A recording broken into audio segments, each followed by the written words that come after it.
ચુંબક.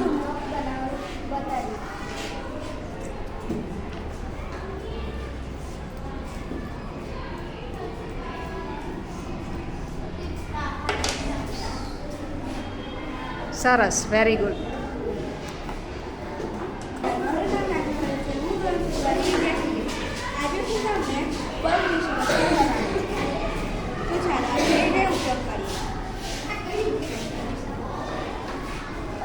ફરીથી કસ.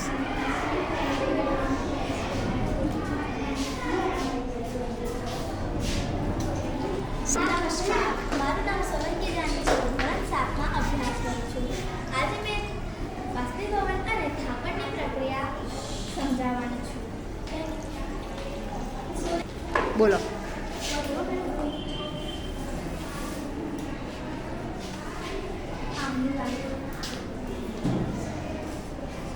નમસ્કાર, મારું નામ ચેતન છે. હું ધોરણ 7માં અભ્યાસ કરું છું. આજે મેં ઓટોમેટિક પાણીની સિસ્ટમ બનાવેલી છે. જેમ તમે અહીં ગ્લાસ મૂકશો તેમ પાણી આવતું ચાલુ થઈ જશે અને જેમ તમે ગ્લાસ હટાવી દેશો તેમ પાણી બંધ થઈ જશે. વેરી ગુડ, જોરદાર. ગ્લાસ લઈ લો. નમસ્તે, હું શ્રી કૃષ્ણ પ્રાથમિક શાળાની ધોરણ 6ની વિદ્યાર્થીની મહેમાન ટીચર. આજે આપણે એક પ્રયોગ મેં તમને બતાવવા માંગુ છું. કોઈ પણ પદાર્થને સળગવા માટે ઓક્સિજન વાયુ જરૂરી છે.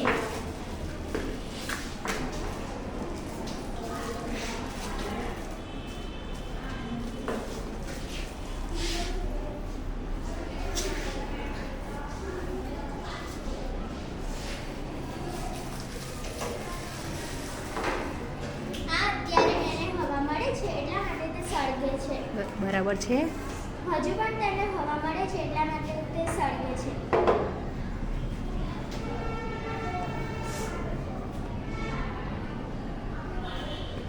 હવે તેને હવા મળતી નથી એટલા માટે તે સળગતું નથી. વેરી ગુડ, સરસ.